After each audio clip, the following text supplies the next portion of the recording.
Galilea, año 30. Entras a un edificio de piedra ruda y austera. Aquí no hay vitrales, ni bancos alineados, ni silencio sepulcral. Huele a aceite de oliva quemado, y el aire vibra con el murmullo de una comunidad que te mira de frente. Estás en el escenario real donde Jesús tomó un pesado rollo de las Escrituras para cambiar el mundo. Y lo que las piedras revelan no se parece en nada a lo que imaginas. Bienvenidos a la saga bíblica. Para un Galileo en los tiempos de Jesús, la fe tenía dos rostros. El primero era el gran templo de Jerusalén. El historiador de la época, Flavio Josefo, describe que para alguien que lo veía por primera vez, el templo parecía una montaña cubierta de nieve, porque donde no había oro, el mármol era de un blanco tan puro que deslumbraba bajo el sol. No era solo un edificio, era un prodigio de ingeniería que rivalizaba en escala y esplendor con las grandes obras del mundo mediterráneo. Según los cronistas, quien lo contemplaba sin haberlo visto antes, simplemente no podía creer lo que sus ojos veían. Era el único lugar sobre la tierra donde se permitía ofrecer sacrificios, y para un Galileo, visitarlo era la expedición de su vida. Pero la fe no podía detenerse el resto del año.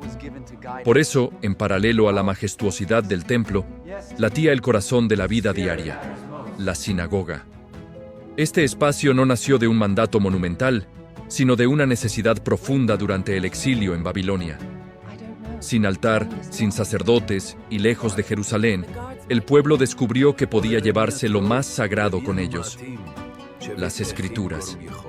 Así, el estudio y la lectura de la ley se convirtieron en su sacrificio espiritual.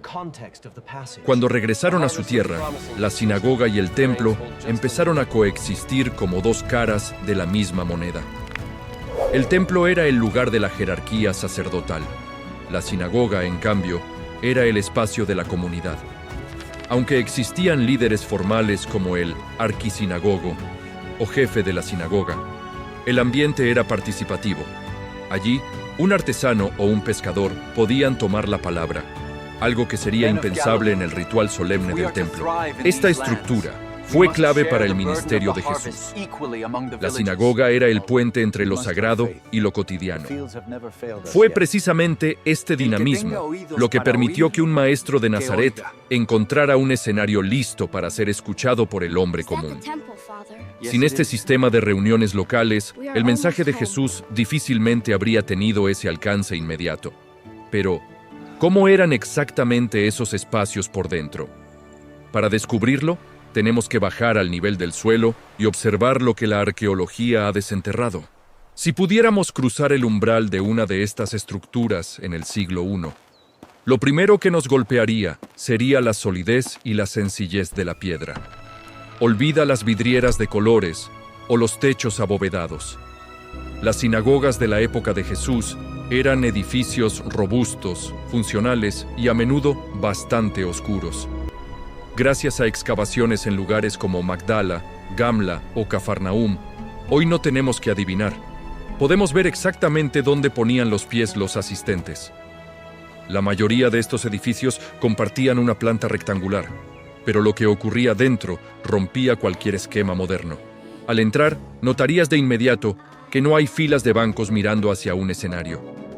El diseño era mucho más participativo. Los bancos de piedra estaban adosados a las cuatro paredes del edificio, creando una especie de anfiteatro cuadrado. Esto obligaba a los asistentes a mirarse a la cara unos a otros, reforzando la idea de que la comunidad era el centro. El espacio central solía quedar libre, cubierto a veces por esteras de caña, o simplemente tierra apisonada, donde los más jóvenes se sentaban cuando el lugar estaba lleno. Pero, ¿hacia dónde miraban si no había un altar? Muchas sinagogas de Galilea muestran una orientación que buscaba, en la medida de lo posible, que los fieles oraran en dirección a Jerusalén, aunque esta práctica no era aún completamente uniforme. En el interior, los elementos decorativos eran escasos pero cargados de significado. Debido a la estricta interpretación de la ley, no encontrarías estatuas, pero sí verías grabados de rosetas, palmeras o la menorá, el candelabro de 7 brazos, Uno de los hallazgos más fascinantes de los últimos años es la famosa Piedra de Magdala. Se trata de un bloque de piedra tallada encontrado en una sinagoga del siglo I, que parece ser una representación a pequeña escala del Templo de Jerusalén. Esto nos dice algo crucial.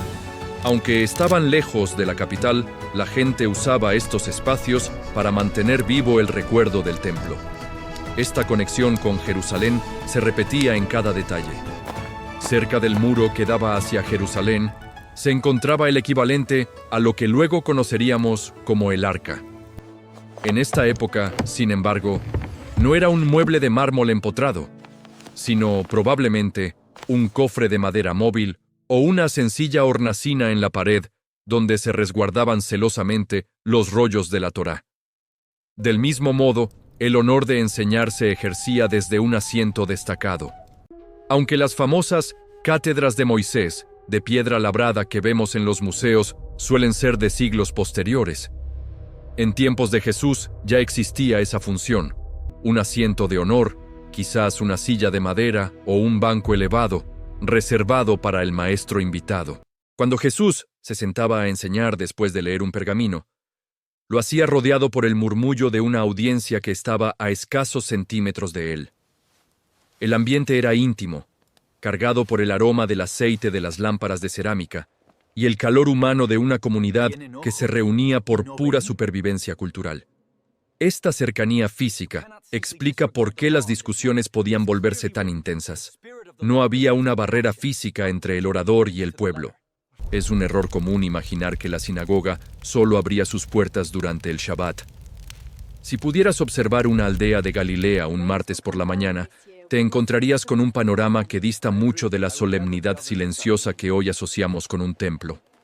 En realidad, estos edificios funcionaban como el centro comunitario, el juzgado y la escuela pública de la aldea. Era el salón de estar de la comunidad, el lugar donde la vida cotidiana se entrelazaba con lo sagrado, sin una línea divisoria clara. Uno de los sonidos más constantes que escucharías al pasar cerca de sus muros era el murmullo rítmico de los niños. La sinagoga albergaba la Bet HaSefer, o Casa del Libro. Allí, los pequeños aprendían a leer y escribir utilizando los mismos rollos de las escrituras que se empleaban en las ceremonias. La educación era un deber comunitario, y el edificio era el motor que mantenía viva la identidad del pueblo. Pero la actividad no se limitaba a la enseñanza. Si dos vecinos tenían una disputa por un límite de tierras o una deuda, se dirigían aquí. El Consejo de Ancianos se reunía en lo que se conocía como el Bet Din local para impartir justicia basada en la ley de Moisés. Es fascinante pensar que los mismos bancos donde se escuchaban las enseñanzas de Jesús eran también el lugar donde se resolvían pleitos legales o se discutía el pago de impuestos. Incluso la asistencia social se organizaba desde este epicentro. Existía un sistema de ayuda muy avanzado. La Kupa, una caja de caudales para los pobres locales, y el Tamhui, una especie de comedor comunitario para los forasteros. De hecho, la arqueología ha revelado que muchas sinagogas contaban con habitaciones anexas o incluso un piso superior destinado a hospedar a viajeros.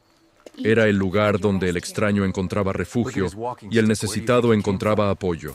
Esta función múltiple explica por qué las sinagogas a menudo buscaban puntos elevados o cercanía a fuentes de agua para las purificaciones rituales. No eran edificios aislados, sino que estaban diseñados para ser útiles. Cuando Jesús criticaba a ciertos líderes por buscar los primeros asientos, no solo señalaba un orgullo religioso, sino un deseo de ostentar poder en el centro neurálgico de la vida social y política. Entender la sinagoga como un espacio vibrante y ruidoso nos ayuda a comprender por qué el mensaje de Jesús causaba tanto revuelo. No estaba hablando en un vacío litúrgico, sino en el lugar donde se decidía todo lo que importaba en la vida de una persona. Detente un segundo a pensar en esto. El mismo lugar de oración era también el sitio donde se resolvían los pleitos legales del pueblo. ¿Crees que hoy en día hemos perdido ese sentido de comunidad total que tenían en el siglo I? Cuéntame abajo. porque esto nos ayuda a entender mejor el choque que Jesús tuvo con los líderes locales. Porque esa tensión entre lo sagrado y lo cotidiano es exactamente el escenario que Jesús encontró cuando empezó a romper el molde. A pesar de que Jesús creció y se formó dentro de este sistema de sinagogas, su relación con ellas no fue simplemente de cumplimiento religioso. Él entendió que la sinagoga era la plataforma estratégica perfecta para sembrar una idea que, muy pronto, ya no cabría entre aquellas paredes de piedra. El momento que mejor define este quiebre ocurrió en su propio pueblo, en Nazaret. Es una escena que hoy podemos reconstruir con precisión. Jesús se pone en pie para leer, un gesto de respeto a la Escritura. Recibe el pesado rollo de Isaías y, tras terminar la lectura, hace algo que cambió el clima de la sala. Se sentó. En el protocolo de la época, sentarse no era una señal de descanso. Era la postura oficial del maestro que se dispone a dar una sentencia definitiva. Al sentarse en aquel banco de honor, Jesús no solo estaba enseñando, estaba reclamando una autoridad que chocaba directamente con la rigidez de los líderes locales. Para los encargados de la sinagoga, el edificio era un lugar para proteger la tradición. Para Jesús, era el escenario donde esa tradición debía cobrar vida para sanar y liberar. Fue aquí donde comenzó a gestarse una transición invisible, pero imparable. Mientras la mayoría veía la sinagoga como el destino final de su fe, Jesús empezó a preparar a sus seguidores para un concepto totalmente distinto. Aquí es donde surge un cambio de palabras que lo define todo. La palabra griega para sinagoga es sunagoge, que significa literalmente reunir o lugar de encuentro. Pero los seguidores de Jesús empezaron a identificarse con otro término, eclesia. Originalmente, una eclesia era simplemente una asamblea de ciudadanos convocados para los asuntos de la ciudad. Pero los primeros cristianos cargaron esta palabra con un significado revolucionario. Mientras que la sinagoga ponía el énfasis en el edificio y el lugar, la eclesia, lo que hoy llamamos iglesia, ponía el foco en la gente. Jesús estaba enseñando que la verdadera conexión con Dios no dependía de la orientación de los muros hacia Jerusalén, ni de quién ocupaba el asiento principal, sino de la comunidad de personas llamadas a vivir de una forma nueva. Este cambio de paradigma fue el que permitió que el mensaje sobreviviera a la gran tragedia que estaba por venir. Pocas décadas después, en el año 70 después de Cristo, el templo de Jerusalén sería reducido a cenizas y muchas sinagogas se cerrarían para los seguidores del Maestro. Pero para entonces, la semilla ya había germinado fuera de las estructuras oficiales. Jesús había usado la sinagoga como la incubadora perfecta, el lugar donde se formaron los discípulos, pero también el lugar del que debían salir para llevar ese fuego a las casas particulares, a las plazas y a los confines del imperio. Lo que comenzó en esos bancos de piedra adosados a la pared estaba a punto de desbordarse. Estaban haciendo una fe que no necesitaba un código postal ni una estructura de basalto para existir. Y es precisamente ese salto de la sinagoga de piedra a la iglesia en las casas lo que marcó el inicio de la misión de los apóstoles. Al entender que el entorno de Jesús no era un santuario de mármol y silencio, sino una sala de estar comunitaria cargada de debate, polvo y vida cotidiana, empezamos a leer los evangelios con ojos completamente nuevos.